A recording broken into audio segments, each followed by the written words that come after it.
Hello, hello, hello, hello. Welcome again to another episode with the Relationship Biohackers and another new episode of The Naked Truth where we take apart relationships. Today, we have a special guest from our Instagram. He's been a longtime friend of ours, probably 7 or 9 years Yep, now. long time. Player proof. And we are going to be talking about how to spot a player. There are 13 different types of players. We're going to get into the mental games players play, how women can protect themselves from players, how they can spot a player, how they can see the red flags coming so they don't end up trying to think that they can change him from being a player to committing to a relationship because sorry, we're going to find out in this episode, he can't be changed. Yep, yes, one. And some of the other things we're going to talk about today as well. The book is an Amazon bestseller. It's a must-have. It's not just for protection. It's, go in and try to understand the mind of the person you're involved with. But he's going to tell us why he wrote the book. He's going to tell us what really makes a player in his eyes. I'm going to talk about my experience of being a player for about 7 or 8 years myself. As always, folks, don't forget, please follow us, like us, subscribe. And comment below what you liked about the show. We do have a contest in this show, so you have to wait until the very end to hear the contest details. So you could possibly win a free book from Derek Wellington called Player Proof. I think he's giving away two, so two lucky people are going to win the books. Yes. And folks, we always appeal to you. Without you, we can't keep this going. So whoever you want to share this with, please go ahead and share it. The other thing that we keep encouraging you, we'd love for you to come online and interview us. Drop your comments, drop your questions. If you'd like to be able to come online and interview us, or want us to interview you, please feel free to let us know. And without further ado, I think we need to get into this episode where we discover how to spot a player. By Player Proof himself.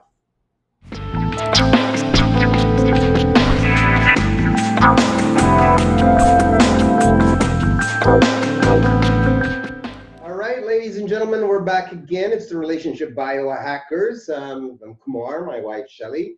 Don't forget, guys, don't forget to subscribe. Don't forget to follow us. We've got an amazing show for you today. With our amazing Instagram friend, Player Proof, Derek Wellington. And we're going to talk about how to spot a player, hence Player Proof. He wrote the book, Player Proof. He literally wrote the book. On the 13 different types of players, how to spot them, the games they play, and what women can do to protect themselves. So I think this is going to be an amazing show. Welcome, Derek. We're so happy to have you here. Oh, and by the way, if you're not following him yet, please go on Instagram. It's Player Proof. Please follow him with it. Welcome, Dan. Thank you. I appreciate it. I'm big fans of you both and your work that you're doing. And actually, before we start recording, I was thanking you for the great work that you do because I was mentioning that you guys save lives in terms of you save souls.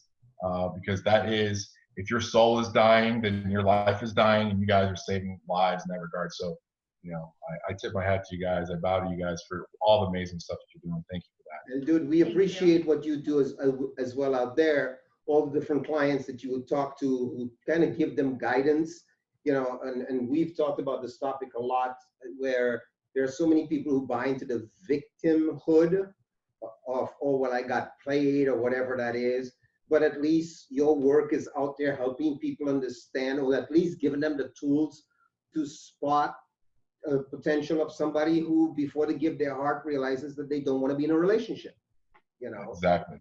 So it's wonderful that you're being able to do that. So as an introduction, tell us a little bit about you for our followers' sake, who you are, where you came from, what do you do today, and most importantly, we'll get into it. Why you wrote the book. Yeah. But for now, let's just tell us more about you, bro. Yeah, I spent my formative years in New York, with the exception of my time in the military. I've been in sales, which is interesting because part of my journey of being a player led to being in sales because they both involve what? Persuasion, right? Absolutely.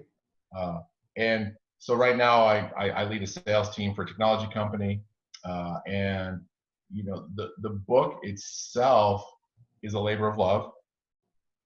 I have a daughter who's now 11 years old. And just to give you guys a little bit of backstory, so my father died when I was 16, and he and I were extremely close. He was diagnosed with lung cancer. From the time he was diagnosed to the time he died was 90 days. and Wow. it wrecked me, right? And so when I got older and our daughter was born, I started thinking about, gosh, what happens if something happens to me? I do the best to take care of myself, what have you, but things can happen. So I thought about writing a book to answer the questions that she might have as an adult, because when you lose your father at 16, uh, as from 16 to let's say 25 as a young man, you have a lot of questions, and it's hard to know who to turn to. So that, I wouldn't say it scarred me, but it left an imprint into my heart.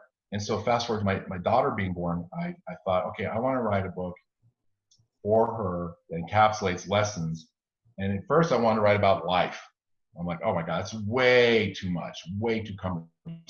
So I realized I had to narrow it down. And then I thought, okay, what aspects of our lives have the most adverse impact on us? Relationships, Absolutely. relationships and money, right? Yeah. So I thought, okay, the money part I can get to later, but let's talk about relationships. And so I started thinking about, how do I crystallize all of the experiences I had as a player? I admittedly was a player when I was younger, and it was one of those things where I realized that the guys I ran with were different kinds of players. And I'm fascinated with human nature. In fact, if you look over my shoulder, that's I've got 5 more bookshelves in my office, and most of those are psychology, sales, marketing, history, biography, right? I'm fascinated with the human condition. I'm fascinated with how people think. And most importantly, I'm fascinated with the decisions people make, good and bad, right? So that's a little bit of my background.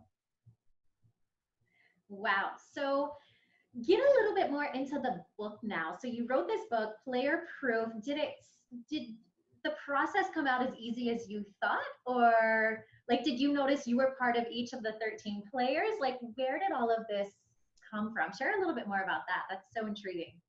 That's actually a really good question. So the process, once you realize that we're not linear thinkers, we have different thought bubbles going on at different times.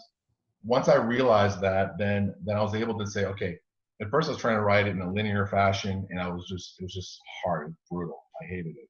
And once I realized, okay, let it go, just write everything you can think of. And I would sit down, and most of this was written at airports, on airplanes, and hotel rooms, because I do travel a lot for work, and I want to make use of that downtime where I'm unencumbered and not bothered.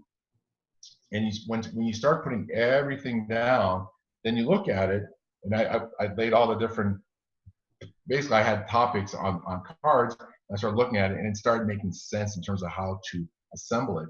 And I started seeing patterns, right? As human beings, we're good at recognizing patterns. And that's where I recognized, oh, well, here are the kinds of players. There's 13 that I recognize. And of those 13, they fit into 3 major parent categories. We'll get into that later if you want. And then I start seeing about all the red flags that you're with a player. And there's a lot, but most of them, there's about 20 plus that you can find. And once I did that, then it started coming together really nicely. We Well, just did our last episode was about the flags in relationship. There you go. And we went from, and you're right, we could have kept talking for another 3 days, but we had to narrow it down and break down that episode into 2. And we only touched on 10 of the flags. Only 10. There you go. Yeah, Yeah, and it's a lot. 2 episodes to do 10 flags. Yeah, it's a lot. It's a lot. So from you asking me about, where did I see myself? And it's interesting because of those players, I titled myself the ethical player. Right. What does that mean? It was, it's a title that means that I'm not going to bullshit you to get into your pants. Right. Back when I was younger and single, I would say, look, I'm not Mr. Right, but I'll be Mr. Right now. We'll have fun. I'll rock your world. And we'll both leave with good memories. Right. And one of the things I try to share with some of my single male friends is you can be that honest with someone. Yeah. And if they're on the same page as you, you're going to have a great time. But the problem is that most guys feel they need to be duplicitous in order to get a woman in bed. And that's where the problems start. Well, again, we've talked about it in past episodes. My wife knew before she married me, I'm a self-confessed player. I Right. mean, after my first marriage ended, I went hard and fast for 7 years where I didn't want relationships. Right. And bro, for that 7 years, I ended up sleeping with a lot of women, like more women than most guys would do in 3 different lifetimes, right? Yeah. But you're right. And I talked about this before and I'll bring it up again. You just nailed it. The reality of it is I was, and I didn't use your words for it, but using your words, I was an ethical player, or at least that's how I viewed myself, because I chose not to lie to people. I would Right. tell, just like how you told women, I'm good time Charlie. You want to go out, you want to have a few laughs, you want to go grab a dinner, you want to go to the movie, you want to go clubbing and dance all night long, you want to have great sex. I'm your guy. You want a There you go. relationship? I'm not your guy. Right. And I had one friend, friends with benefits, that for 5 years, I never considered myself being in a relationship with her except friendship with benefits. But Right. from day one, I always kept reminding her that, look, we're just having a good time. I don't want a relationship with you. I don't want to be in love with you. Okay, so this brings up a good point because I'm sure a lot of women are sitting there going, okay, well, what do I do when I start falling in love? How do I protect myself from not getting hurt? Because this friend, she did fall Yeah, in she did. love. She wanted a relationship. And then you had to stay true to your words, what you said at the beginning. So there's a good question. There's a good answer to your question, and I addressed it a little bit in the book. The neurochemistry is where the emotions kick in, right? Mm-hmm. So when we're holding someone, you guys already know this. There's oxytocin, right? The bonding molecule you feel when you're holding someone, cuddling someone. What isn't as commonly known is that when we climax, when we have an orgasm, a woman has substantially more oxytocin released than a man does, Absolutely. right? So that's problematic because assuming, I know you're rocking women's world, right? Assuming you're a good lover and you make your woman climax, that flood of neurochemistry, that's, I mean, our brains are bathing in it. It's not just the oxytocin. There's the phenylethylamine, which is known as PEA, the love drug. There's serotonin, dopamine, all that stuff, right? It's a chemical cocktail, and we're like high. It's also very addictive.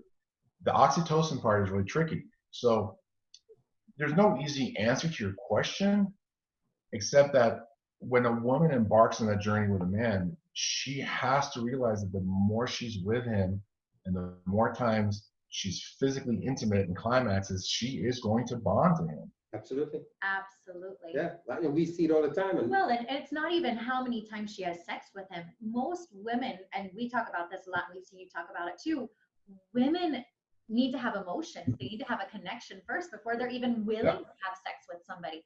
I worked with a client the other day who she saw the red flags from the beginning, but she ignored them just because she wanted this sex with the guy so bad. But he told her up front, listen, I'm good time Charlie. Like, here for only good times, no relationships, nada, nada, nada. Well, guess what? She started developing emotions, even though he told her, and this was only a 1 month fling, and now she's heartbroken.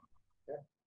And I mean, we see it. We see the reality of it, and it's a topic that my wife and I end up having where, and you said it, for men, I don't think the amount of oxytocin is generated in our body because that makes it easier for us to separate sex from emotion. I mean, you're a player, I'm an ex-player. We talk about it all the time that I could sleep with all these women and not be emotionally attached to them.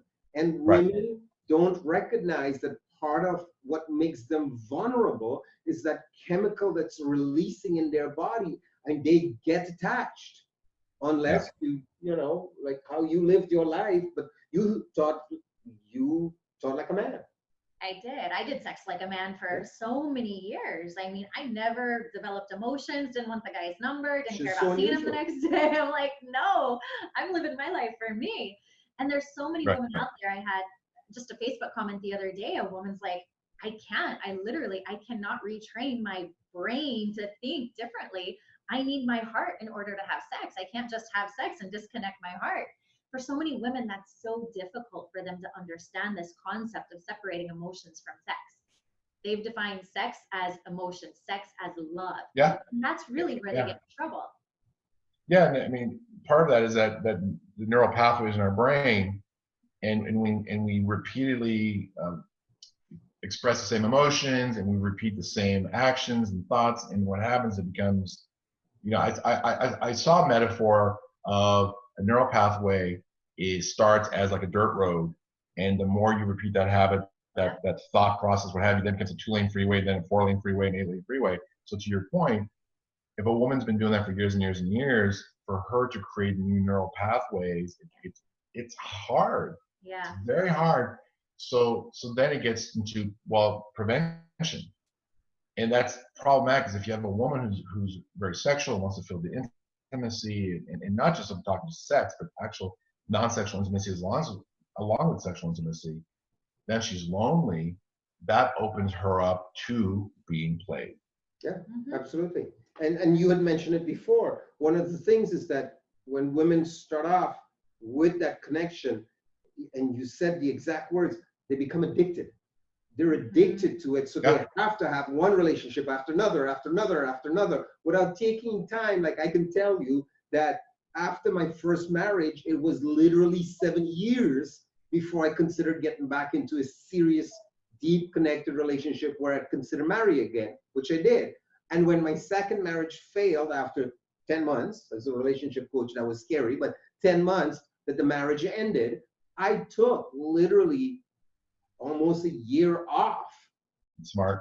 Before I decided that, okay, I know that my second failed marriage made me realize that yes, I do want to be married. Yes, I do want to settle down with the right partner, but she had to be right. She just couldn't be like, oh, this is somebody that I like and I enjoy and all that. Like I told Shelly when we first met, listen, I'm not for everybody. And I deliberately tried to scare her in our first meeting so that she can run to the hills like all the other women that I met dating. I'm like, please run. Like, do me a favor, do yourself a favor, run. Now you know what you're doing, that you're attracting them even more, right? Absolutely. So in sales, we call that the takeaway close, right? Yeah. And it's a very powerful in a relationship.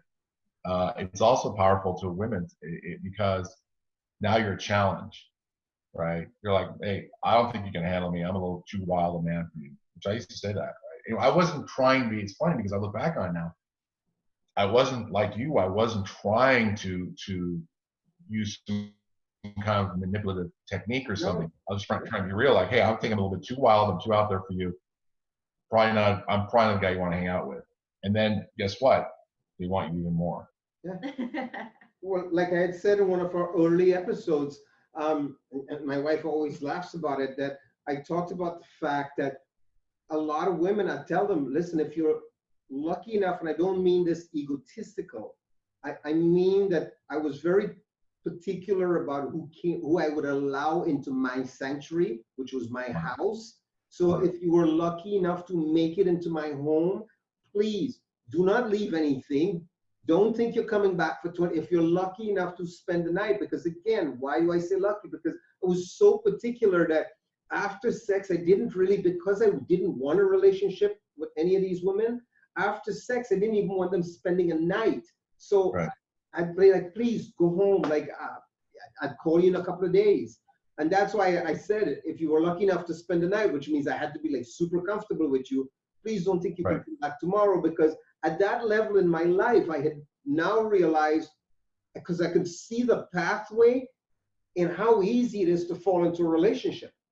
Yeah, it is. So I was like, whoa, I'm not going to go down that road. I'm going to keep you at arm's length. I'll give you, if you were fantastic in bed, and really, I'll call it for what it is. That was really the deciding factor for me. Because obviously you had to be fun and entertaining and at least compatible with me for me to invite you to my home. So the last piece was going to be, let me see how you are sexually. Because again, because of my past, very busy single life, I recognize that not every woman is good in bed. As a matter of fact, I told my wife this, 99% of the women I slept with, in my humble opinion, were lousy in bed. And for me, I became very particular that if I'm going to be in a relationship with you, then I have to determine how you are in bed. And if you are not going to be imaginative, if you're not going to be fun, if you're not going to meet me at my level, or at least be willing to try to meet me Right. there, then why would I invest my time to be in a relationship with you when I could foresee this is going to be a problem in our future?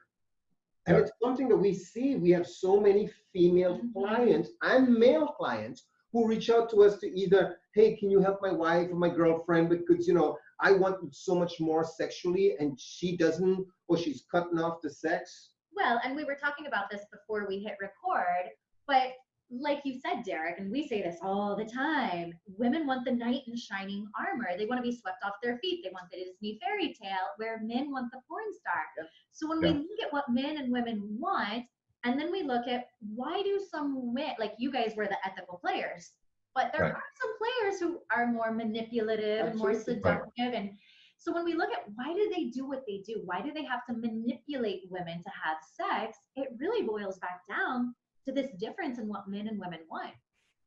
Right. We're hardwired differently. I want to comment on one thing. What you just did, man, what you just described, what, by the way, is brilliant, because you describe yourself as you're the prize, right? Yeah. And one of the things that in any relationship, obviously, your audience is going to be primarily women, but I think it works for both. Whomever frames themselves like they're the prize is in control of the relationship. Yeah. Right? And you did that masterfully, by, I might add, the way you described it. And that's very powerful. So a woman has to frame herself like she's the prize. Now, the mindset has to be there, though. And how do we get to that mindset? Well, part of that is you have to be the optimal version of yourself, mind, body, and soul. Absolutely. Mm-hmm. Yes, sir. What does that look like? I think, one of the things that I see sometimes on the DMs I get on Instagram, and I check on the profile and picture of the person, and I'm thinking, you could be in better shape, you don't work out, you don't take care of yourself, there's pictures of you eating nachos, Saturday night, whatever, turn up, whatever. And I'm thinking, that's not powerful, it's not compelling, it doesn't give you the right mindset. But if you're the best version of yourself, whatever that looks like, it's up to you to decide. What is the best version of you, mind, body, and soul? And it's an ongoing journey. So it's not like a destination you reach.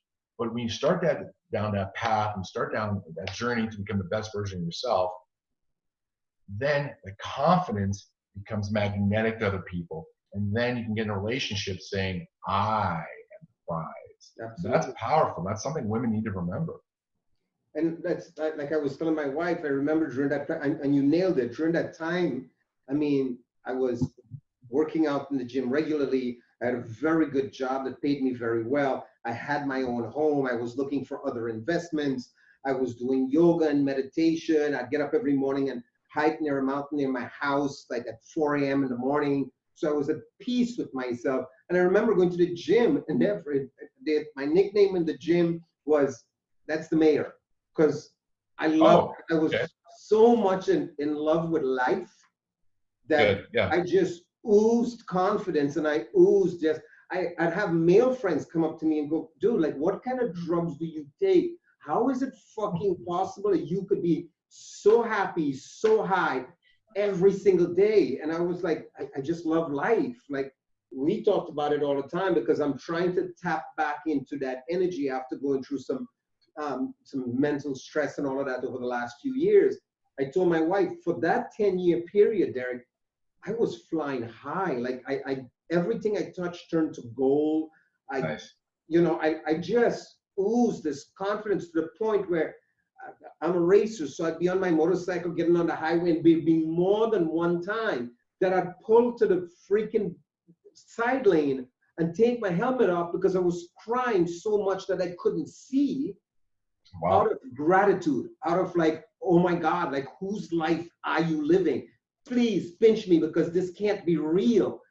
And that's exactly what you talked about, is just like, I was so fucking confident. I love life so much that I was literally like this beacon that just kept attracting people. You're magnetic. Yeah, you're magnetic. Yeah. Ton of male friends, like, I remember I had a buddy of mine go, is there anybody at the fucking gym you don't know or who don't know you, right? So I was attracting a lot of male friends to go happy hour, drinking, come, let's hang out, and females, like an insane amount of females. Like it was crazy. But that ties into part about being player proof is you just described it masterfully. If you're living a life where you feel fulfilled and your life is full and joyful, then you don't need, it's important, don't need someone. absolutely. If we need someone, that opens us up to be manipulated, to be hurt, right? And we need to be self-sufficient and comfortable so that, like you mentioned, become magnetic to other people. What happens if you're not living a life of joy and you're not in great shape? When I say great shape, whatever you define that is, right? Where you're happy in your own skin, then it opens you up because you feel that you're missing something. There's a void in you, there's a vacuum, you need to fill it with something. Now, what's interesting though is people fill that void with different things. It could be drugs, shopping, workaholism, Alcohol, sex addiction. You mentioned earlier, bouncing from relationship to relationship to relationship, right? And so the first step of being player proof really is to live a life where you feel this equilibrium, this balance within you, that now if someone comes into your life, they're adding to your joy. They're not filling a hole. You're not filling a void. Because the problem is, and I remember, I was in a relationship with someone who for whatever reason, just couldn't be happy, right? And being the optimistic, positive guy I was trying to lift her up, improve her self-esteem, all that stuff. And it was kind of like blowing air in a balloon that had a leak. And no matter how much air I put in it, that leak was on the other side. And it just left me exhausted and frustrated, right? So yeah, from a perspective of a good relationship and being player proof and not being played, have that equilibrium where you're joyful. It starts with you, and then on top of that, you build. Absolutely. And what's so important there is you add to the relationship when you come together with somebody. You're not needing your other half, your twin flame. You don't need the other person. And that's what I see with so many female clients. They are afraid of being alone. That's why when I tell them, take time off after you get out of a relationship, be single for a while. That concept is so scary. Like, oh my God, you mean I have to be alone? And it really comes back to the fact that they're not being the best version of themselves. They're not loving their body. They're not oozing confidence. They're not embracing their sexuality. And what we often see oftentimes is a lot of women only embrace all of that when they're in a relationship, when they have the comfort of the relationship, the support, the safety, so it's almost like, can women provide that safety and support for themselves? And that's what I try to empower them to do. So they don't need a man, they don't need a partner. So they're not constantly needing a relationship. And that's really when they make themselves vulnerable, because they need a man to create that space for them. And they don't need and you bring up a good point. Unfortunately for women specifically, and of late men, but specifically women, society is really hard on women, not just on, hey, you need to be married to be normal or be complete, but I mean, we're bombarded by marketing messages. Your hair's not the right color, your teeth aren't white enough, straight enough, your body's not the right shape, your ass isn't big enough, round enough. It goes on and on and on, right? And with social media now, it's even worse. Oh my God, I didn't get enough likes today on this picture. There must be something wrong with me. So society's brutal, and unfortunately, part of that came from the brainchild of the Madison Avenue marketing guys way back, right? Where they're like, well, you need to tap into someone's insecurity to say, hey, look, you're going to be happier and more fulfilled if you have this product, you drive this car. For women, it's you have to look this way, what have you, wear this dress or the style of dress, the shoe, whatever it is, right? Now they're coming after guys. It's low T, you lose your hair, a six pack, so now they're going after men. So the problem is we have a society that preys on people's insecurities, and then they'll find that crack in your psyche and then enter in to try to sell you something. But to your point, if you buy into that societal bullshit, it's toxic in the long run. So, you just said something there, Derek, and it's something that I know we need to do an entire episode on, but we'll touch briefly on it because, man, you just scratched it. I mean, you just kind of lifted that page just a little bit to flash it. And that's the fact that a lot of people, especially in this day and age, where, like Shelly said, social media and the fact that we're attached to a smart device all the time, Yep. and the information that's being collected about us, from us, Oh yeah, that marketing is going to get worse, where it is. they're targeting down to you. You haven't even taught the talk yet, and they're already anticipating what that talk is going to be. So Oh, imagine it's what crazy. that's going to do to women tomorrow when people have figured that out. They're going to come after them. Yeah, it's, you know, you bring up a really good point. I think in the long term, it's going to be catastrophic for the psyche of many people. I mean, look, the explosion of antidepressants Oh. speaks to that, right? Yeah. And that's, again, that's conversation for another time. But I think that's some people turn to that as a way of thinking, oh well, maybe if I just numb myself or I this. don't have to be in a relationship. Absolutely. Yeah. Yeah, absolutely. So let me ask you this, and I know my answer, but I want your answer. Touching on what it is that you wrote the book about, one of your books, and what you get a lot of attention for, and I'm sure a lot of our viewers, both men and women, would want to find out, is what makes a player? This desire for sex. Yeah, I'll agree with that. You know, we're hardwired as men to procreate, to ensure the survival of the species, DNA, right? And so the challenge is, and you mentioned this, a man can spread a seed however many times you can have an orgasm in one day. A woman can have what? Fertilize one egg. Yep. One egg, one woman. Yep. Man, as All day many long. times as he can, right? And so fundamentally in that DNA, our hardwiring is to procreate. Yep. Period. I mean, you know, you look at, you know, Arnold Schwarzenegger comes to mind, and his big mess up with his May getting her pregnant, right? Right. That's mind-boggling to me.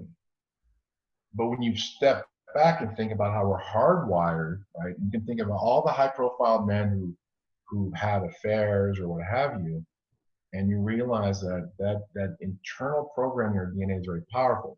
So, what makes a player? Well, like any species that adapts to its environment to survive, same thing with a player. He's going to figure out what works for me, what can I utilize for me so that I can find women to have sex with. You know, and I break down the players into like three categories: the good, the bad, and the ugly players, right? The good players are like, you're an ethical player, I'm an ethical player. The fun ones. Everyone knows the score, not likely to get hurt, you know, and there's like the pretty boy player, the good guys, right? I mean, Right. they're what they are, and everyone sees it. The bad ones are a little more manipulative. You know, there's the I hate women player, the hit and quitted player, the newly divorced player, which you kind of alluded to, where the guy's fresh out of divorce and he wants to have sex with everything that moves, right?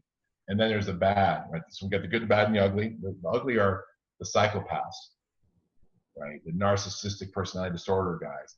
Those are the guys that will destroy woman's psyche and that she may never recover from. Absolutely. But each of those guys have a different camouflage, if you will, to help them get what they want.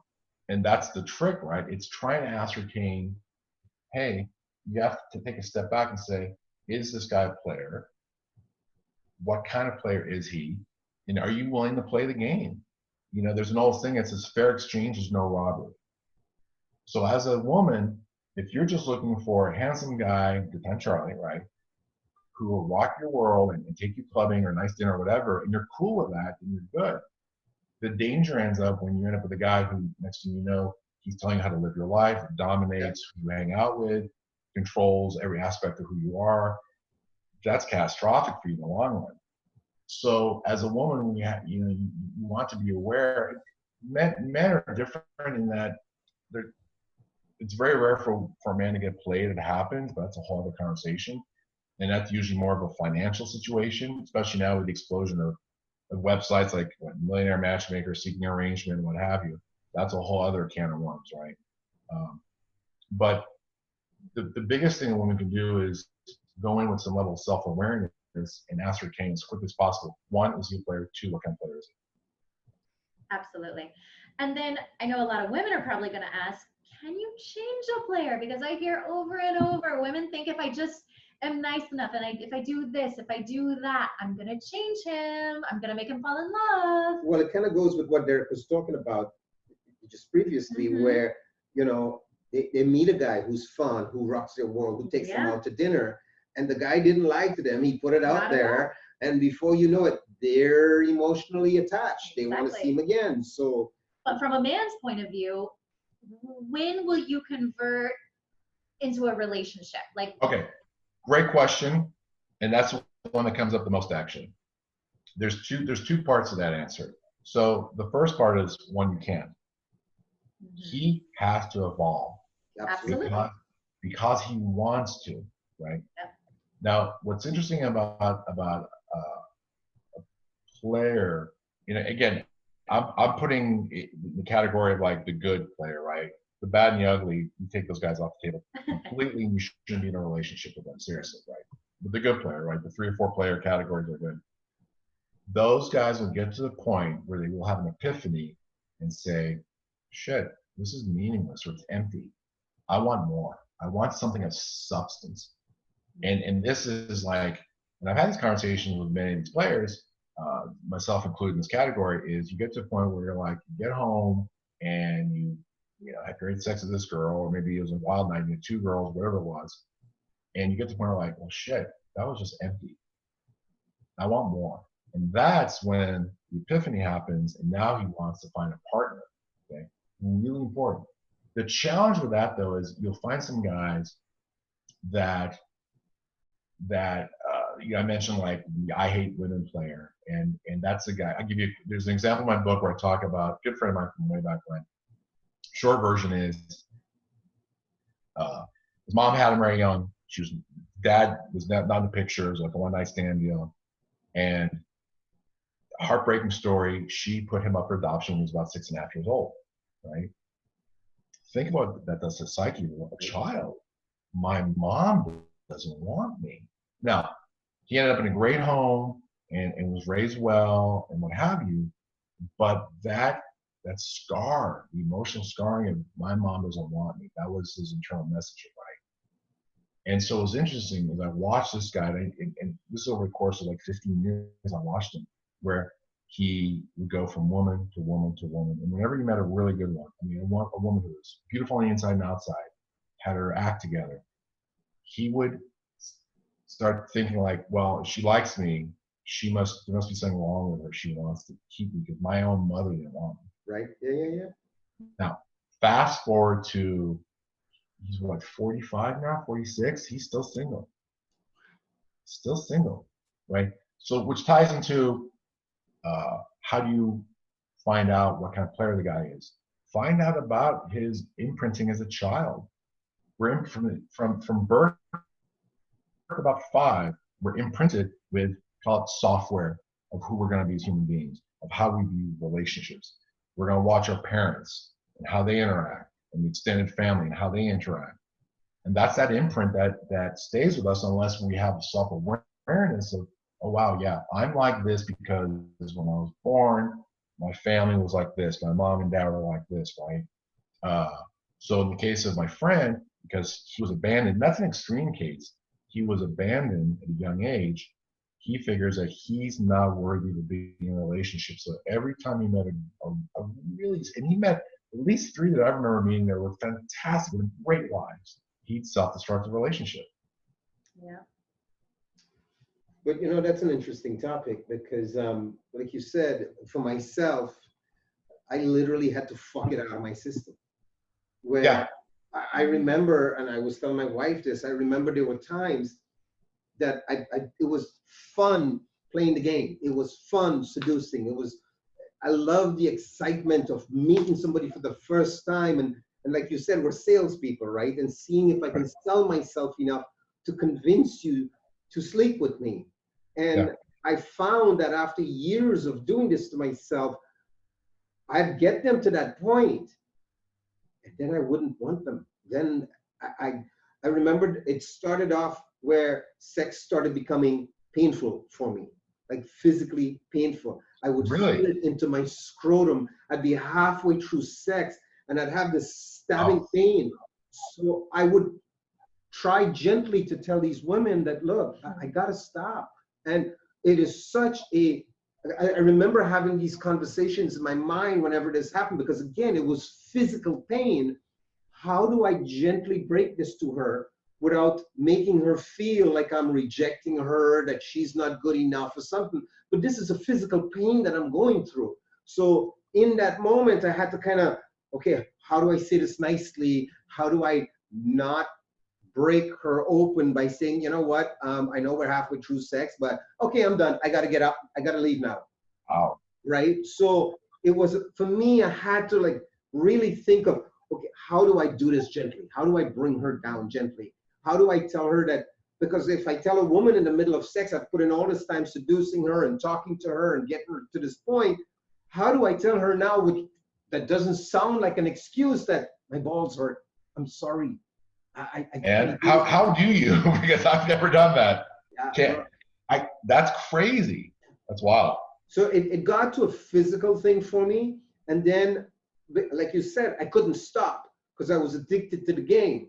So I'd go Right. back out there, find myself out there, find myself, knowing that, hey, you know, when it comes to the sex, it's going to be painful. So I just couldn't stop the game. So I got to the point where when I realized without their words, but I can get it from them that, okay, we're going to have sex, I would gently back out of the So it's conversation. like, oh, like you're fishing, catch and Yeah, release. yeah, pretty much. And that's exactly what I called it. I called it the catch and release program, right? Oh Where wow.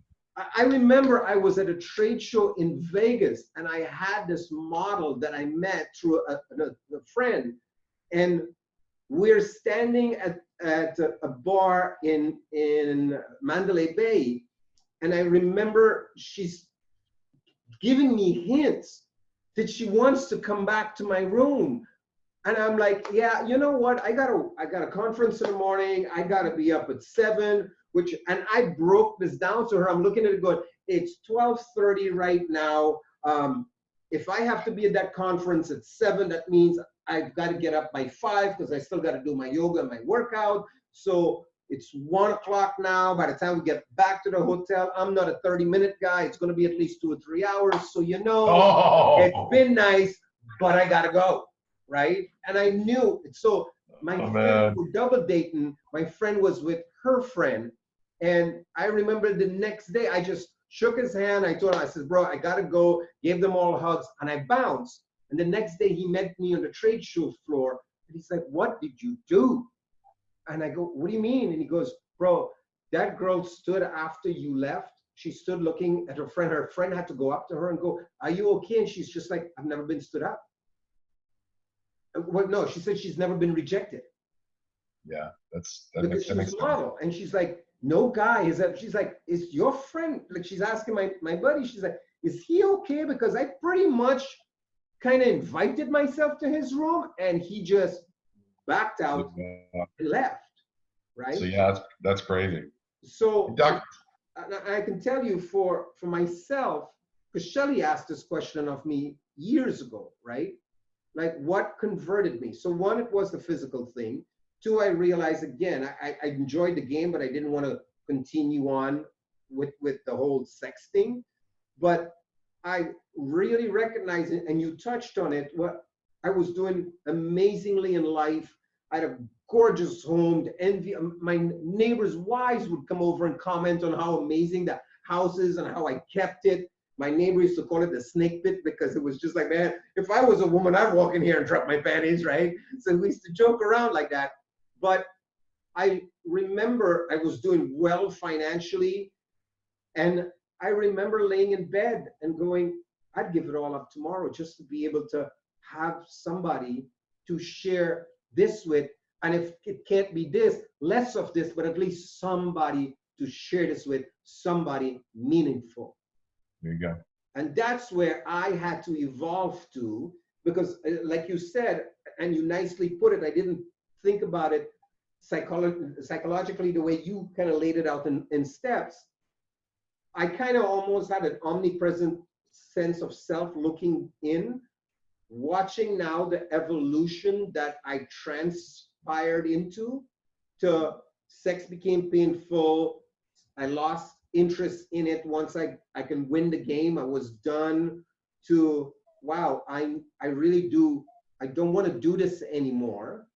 I want to be in a relationship. And I remember about 7 months before I met my wife, I was getting ready to compete in men's physique. I was studying to be a yoga teacher. So here I am for an entire month with about 30 gorgeous women, 8 hours a day, and wearing very, very little because we're in a room studying hot yoga and we're continuously practicing all day.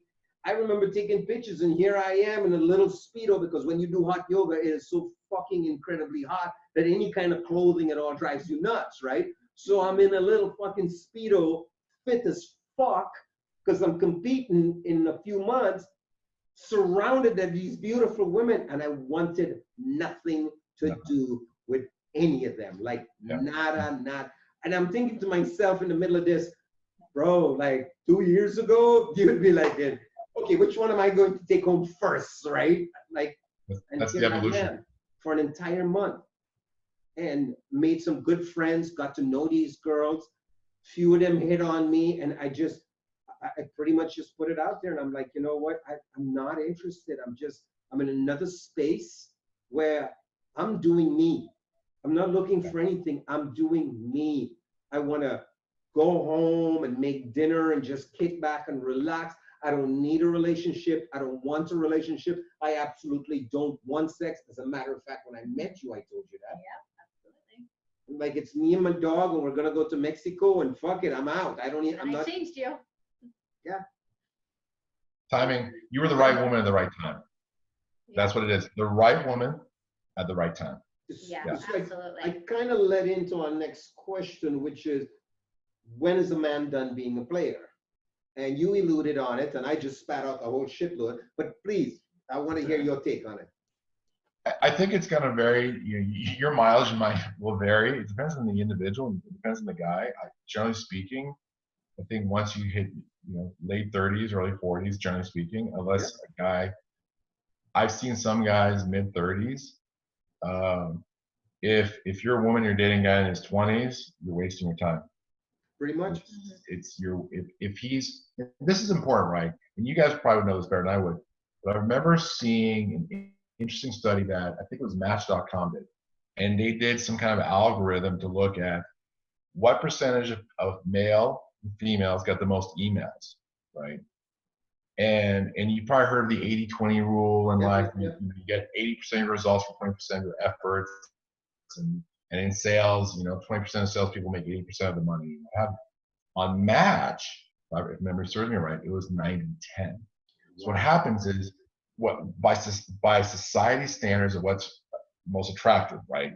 That's a whole other conversation. But by society standards of what's most attractive, the top 10% of women get 90% of the emails, right? So this little bit gets this much emails from the guys writing to girls. Conversely, the top 10% looking guys get 90% of emails from the women, right?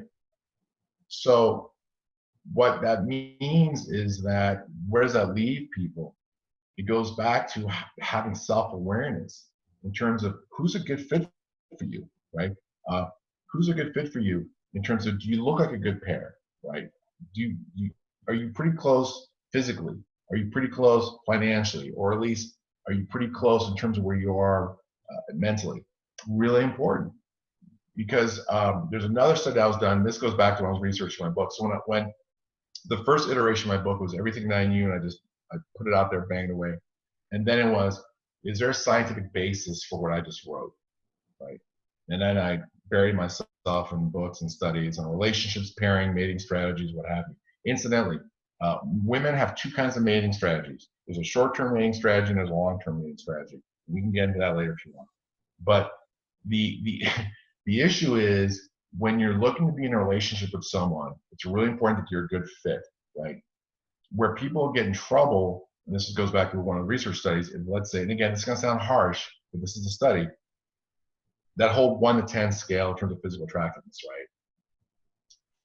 If you're a 7, you do not want to end up with a 10. Whether you're a male 7 or a female 7, you don't want to end up with a 10 because you will be very unhappy. And I don't recall the studies, but I'd have to dig it up. The gist of it was someone feels like they're getting a raw deal, short end of the deal, right?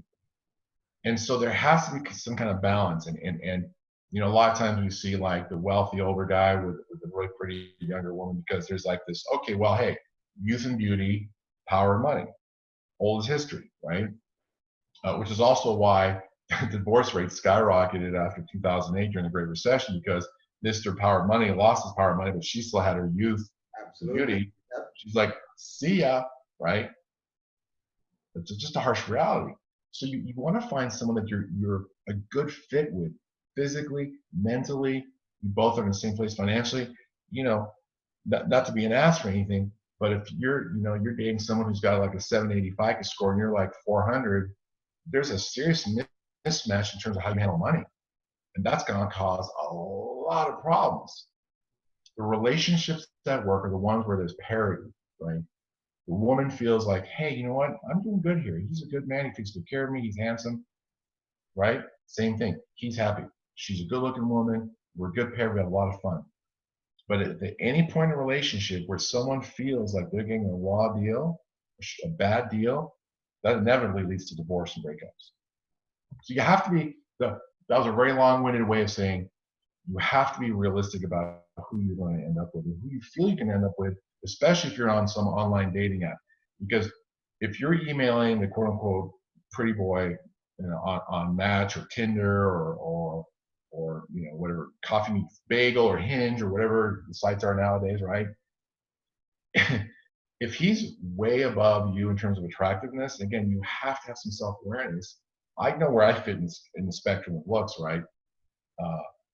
It's not going to work out.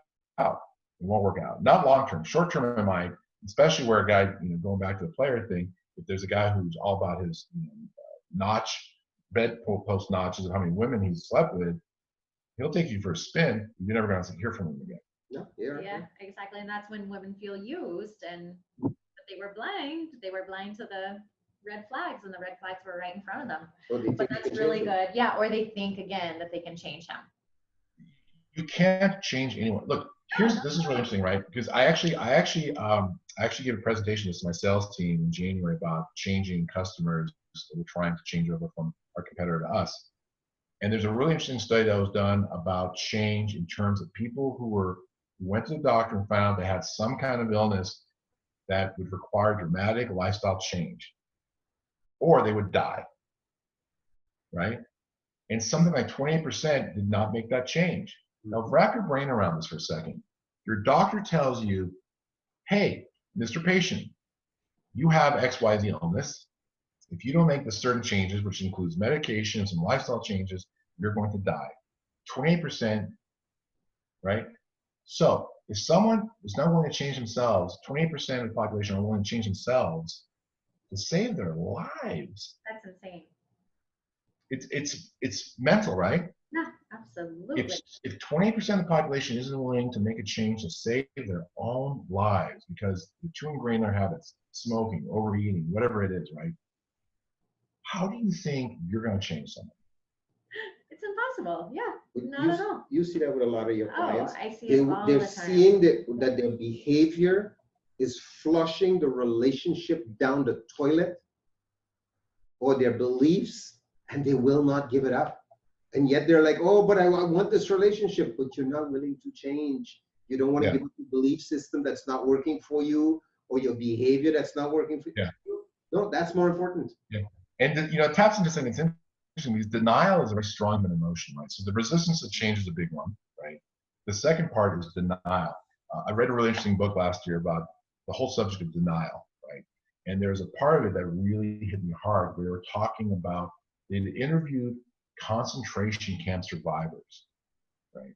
And some interesting things came out of that. But one of the things that was really interesting was one story in the book describes how one woman says, this is like, I think it was like Auschwitz, right? It was saying, we're all going to die here.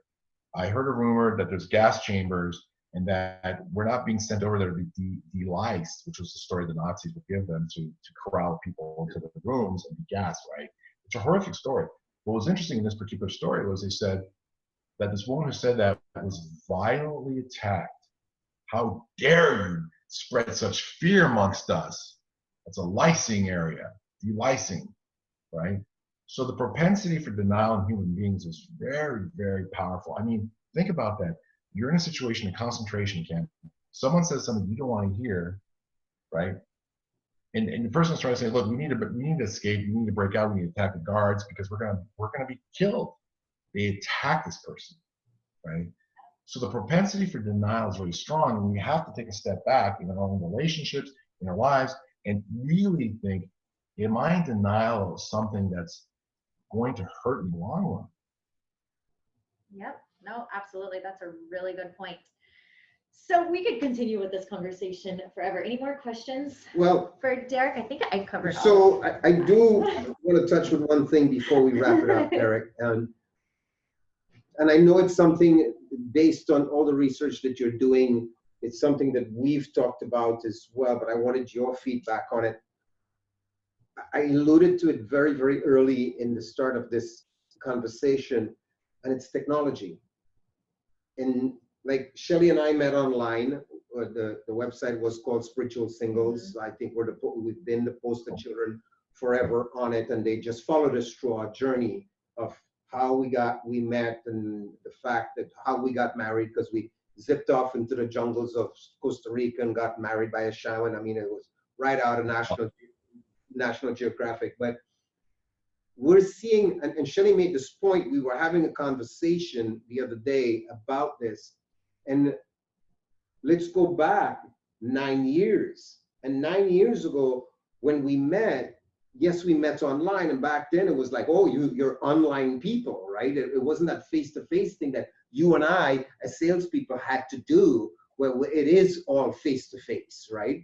And I was a player when it was starting to be online. I met a lot of women online, right? I was on a friend finder for years, and that, I mean, everybody knew what the game was. So it wasn't really a player game. The majority of women I slept with there knew exactly what they were there for, right? Right. But where I want to go is, what are your thoughts? Like, so you and I are conscious players, and I think a lot of old school guys who are over 35 are conscious players, right? They know they're players. This is my game. But with technology now, with a lot of these kids, swipe right, swipe left. Like for us, it was a profile. It was like, here is 5 or 6 paragraphs of who you are and what you believe in and what kind of food you like. And here's pictures of me, all stages of what I'm doing for fun, so you can see what kind of person I am. Right. With technology that we have now, where it's just like, I see 2 or 3 pictures, whoop, whoop, whoop, whoop, like, there is no getting to know this person. There's no reading a profile on it. Like, they don't even know how to communicate, because everything is text, and that's not real communication. They lack real communication. So where do you see, as a former player, where do you see, because I can see even more challenges for relationship. I can see young men falling into this player role because of technology of swipe right, swipe left. I don't like it. Yeah. So you know, in the book, I talk about the BBD player, which is the bigger, better deal. It means that they're always looking for the next better thing, right? And to your point, all the apps, Tinder and Hinge, all those, they play into that. In psychology, it's called the paradox of choice, right? So what ends up happening is the more choices we have, the less likely we are to make a permanent decision. So one study that was done with that was, you're gonna laugh at this, they did a study in a grocery store with jams and jellies. This is true.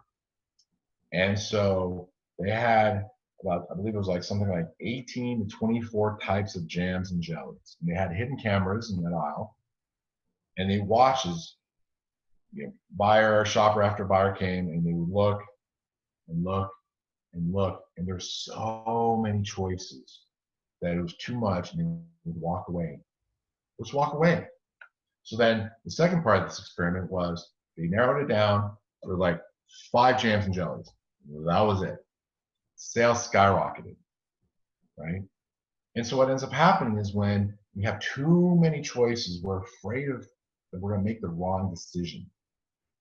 So rather than making a decision, which we think might be the wrong one, we make no decision, which ends into this endless cycle of dating and dating and dating and dating and never goes anywhere. Because one, we're worried about making a bad choice. Two, we think there's going to be something better around the corner. Part of that is because we're unrealistic about our expectations about what we can have in the terms of relationship. One, right? If you're a 5, you're not dating a 10. That's one. Second part is we also have to realize that two individuals are not going to march in lockstep all the time. They can't. They can't. It's not healthy. It's not going to happen. But they expect, and that's part of societal programming, right? All the romantic comedies and rom-coms. Notice all the romantic comedies end where? After the man and woman get together. That's when the real work begins, though, right? Absolutely. Yeah. So the future, if I was single right now and dating, I would try to take the relationship, let's say I click with someone, from virtual to real as fast as possible, right? Whether it's on Tinder or Hinge or was it Coffee Meets Bagel or whatever. I mean, there's so many now. As soon as you can, take the relationship from virtual to real, right? As soon as you can, take it from meet online to FaceTime. Make sure you're not being catfished. Make sure she's not Facetuning. Make sure he's actually the guy who he says he is. If he's a married player or whatever player or living with a girlfriend, he's not going to be FaceTiming at home, right? So that's one of the ways of ascertaining he's real. Once you FaceTime, you ascertain that, hey, this person's real. They look at their pictures. It's not pictures from 50 pounds ago or 10 years ago. Really important. Then you can get to, let's meet for coffee quickly, right? Virtual to real world as quickly as possible. And the last part really is realizing that if you realize that if you get 70% of what you want in a partner, you're doing fantastic, right? Shit, in baseball, the guy's hitting 300. He's a superstar, Yeah. right? He's a superstar.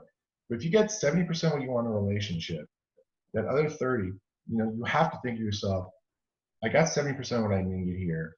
Are you going to destroy or give away that 70% in the hopes to get that other 30 somewhere else? And now you got 30%, but you don't have the other 70, right? It's really important. So that ties into the paradox of choice of being self-aware, being realistic about what you bring to the table in a relationship. Are you the best version of yourself? And take the relationship from virtual to real as quickly as you can. Because see it, we talk about it, that how much of a challenge it is, especially for young people. Young people between, over the age of 16, under the age of 30 right now, where they live in such a virtual world where if I don't like you say the wrong thing to me, I can just block and delete you. End of story. I don't have to converse with you. I can just message you, where they lack this ability to look the person in the eye and have a conversation. So when they meet these people online, there is so much communication that's non-physical. I mean, it's not even a phone call. Like, you can't even hear the person's voice, and that's where we're going. So one of the things that I foresee, two is, one, I can see relationships as you and I know it ending because people are lacking the skill set to be in long-term relationship. So a friend of mine jokes that marriage in our lifetime will end because people don't want to make the choices anymore. I think it's going to decrease, but I don't think it's going to end because, I mean, with all its shortcomings, I don't think there's something better than marriage. If you're that type of person who feels they want that kind of companionship, and that's the other thing, we can't assume that all people want that in their lives, right? Yeah. If you want that, I don't think it's going to end. If change is an individual thing, right? I forgot who said it, but someone much smarter than me said, when I was younger, I wanted to change the world. And then I became older and I realized I needed to change myself, right? Or improve myself. It comes back to, we come full circle in this conversation. Become the very best person that you can be. Whatever that looks like, the best version of yourself that you can be, mind, body, and soul, right? And then you're going to magnetize, like you mentioned, you're going to be magnetic to the right person. Now, not to get all metaphysical, but there's something behind that, right? Become the best version of yourself. Get to a point where you're self-sufficient. Don't be like the three-legged stool that's missing one of the legs, that's falling over, and you're desperate to get that person to be your third leg on the stool. You know, be solid in who you are as an individual. Be solid. Be joyful. Happiness is an inside job. If you can't be happy alone, holy shit, all you're going to do is be miserable with someone else. Why would you want to bring someone into your nonsense and pull them into your misery? Learn how to be joyful on your own. Be the best version of yourself. You will become magnetic to the right person, and the rest will flow.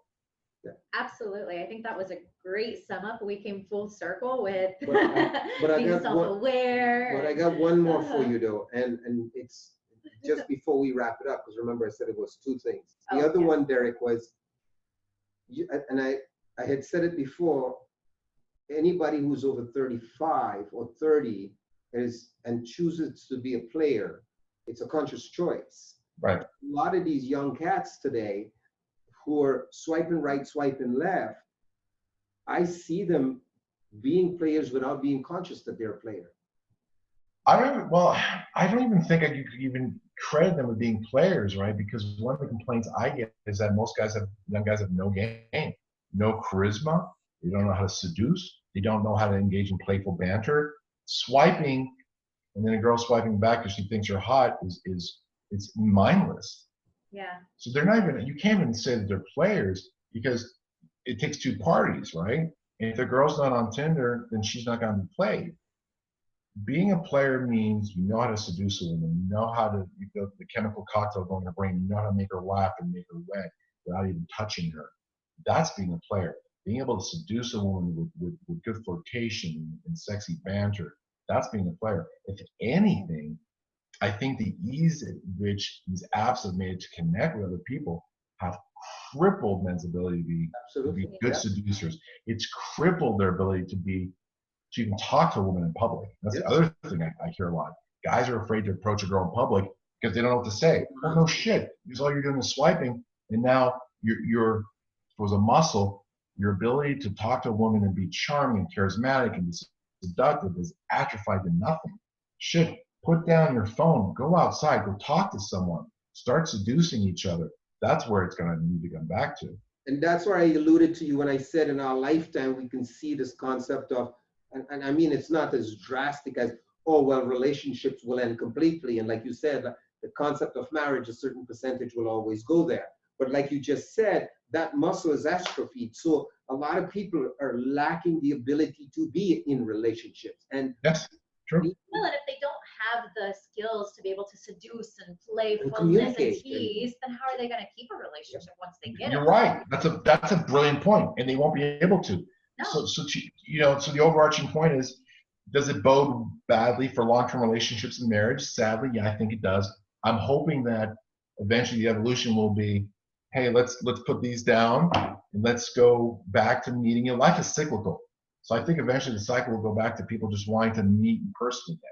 And that'll be the end thing again because they'll be burned out on this. Well, and you mentioned it before we hit record. What's the average age for your book? Oh no, first of all, what was the average age you were rating it for, and what's the actual average age? So yeah, so I mentioned before we were recording that I wrote the book so when my daughter became of dating age, it would help her navigate the minefields of relationships and players. So in my mind, it was 18 to 25, and I found out that after the book came out in the first year, most of the emails I got and the DMs I got was from women between 35 and 45. I mean, overwhelmingly, because at that point, life has kicked you in the teeth a few times. You're like, shit, what am I doing wrong? I need some answers. Yeah, no, and that's what we're going to see with these young kids today when they wake up and they're divorced or they have a few divorces and they realize, wow, we don't know how to keep a relationship, but we want a relationship. We think that's what we want. But they don't want help. They don't want the relationship help. They don't want to buy your book. They don't want to educate themselves because they think they've got it all figured out. Well, when you're young, you think you've got life by the whip. You think you have it all figured out. And sadly, we don't. That's it. But good on you, brother, and thank you for putting your books out there because they're so helpful. We really, really do appreciate you taking the time out of your schedule to sit down with us. And before we go, we do have an amazing contest because Derek has offered to give away 2 free books of his. So what we're going to do, that what the contest consists of, is 2 people who share this podcast or YouTube show the most during 1 month. So from March 10th until April 10th. We will go in and we will see who shared it the most, and also tag us when you share it so we can also keep a tally of that. And then we will get your details and send you a free book of Player Crew. Which is well worth buying, guys, for the guys who didn't win it. Check the link below. I'll put the link below for his Amazon so you can buy the book. Follow him on Instagram. The stuff he posts is spot on. Derek, thank you so very much, brother. This is a long time coming, and we wish you'd make some time and come see us in Mexico. I'd like that. I'd love that. And continue your beautiful work. Thank you so much. It was an honor to be on your podcast. Thank you very much. Thank you. It was an honor, and we'll probably have you back for episode 2 because, like I said, we could keep going on for hours talking about this. It's just such a topic. I'm in. Just let me know when. Cool. We'll see you soon. Bye-bye. Thanks, brother. Bye. Thank you so much.